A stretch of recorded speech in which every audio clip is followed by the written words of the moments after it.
Price Lord. இன்றைய நாள் கூட உங்கள் கூட ஒரு வசனத்தை தியானிக்கலான்னு இருக்கேன். மத்தேயு 9ஆம் அதிகாரம் 19வது வசனம். புதிய ஏற்பாடு. இயேசு எழுந்து தம்முடைய சீஷரோடு கூட அவன் பின்னே போனார். அப்போது 12 வருஷமாய் ஒரு பெரும்பாடுள்ள ஒரு ஸ்திரீ, நான் அவருடைய வஸ்திரத்தை அகிலம் தொட்டால் நான் சொத்தமாவேன் என்று தன் உள்ளத்திலே எண்ணிக்கொண்டு அவள் பின்னாலே வந்து அவருடைய வஸ்திரத்தை ஓரத்தை தொட்டாள். இயேசு திரும்பி அவளை பார்த்து, மகளே, திடன் கொள், உன் விசுவாசம் உன்னை ரட்சித்தது என்றார். அந்நேரம் முதல் அந்த ஸ்திரீ சொஸ்தமானாள். பாருங்க, எவ்வளோ அழகாக என்ன பண்ணுறாங்க பாருங்க. இயேசு வந்து ஒரு சுவிசேஷம் சொல்கிறதுக்கு போகிறாரு. அப்போ வந்து ஒரு பெரும்பாடு உள்ள ஸ்திரீ 12 வருஷமாக ஒரு வியாதியில் இருக்கிற அந்த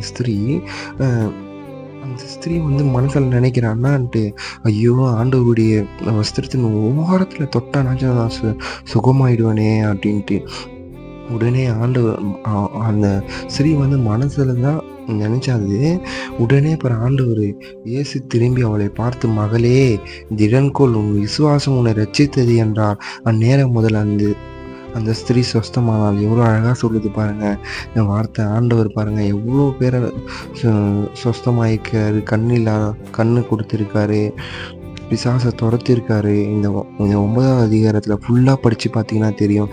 நீங்களும் நானும் இன்றைய நாளில் திடன் கொள், உன் விசுவாசம் உன்னை ரட்சித்தது என்றார். அந்நேரம் முதல் அந்த ஸ்திரீ சொஸ்தமானாள். ஆமென். ஹல்லேலூயா. Thank you all. God bless you.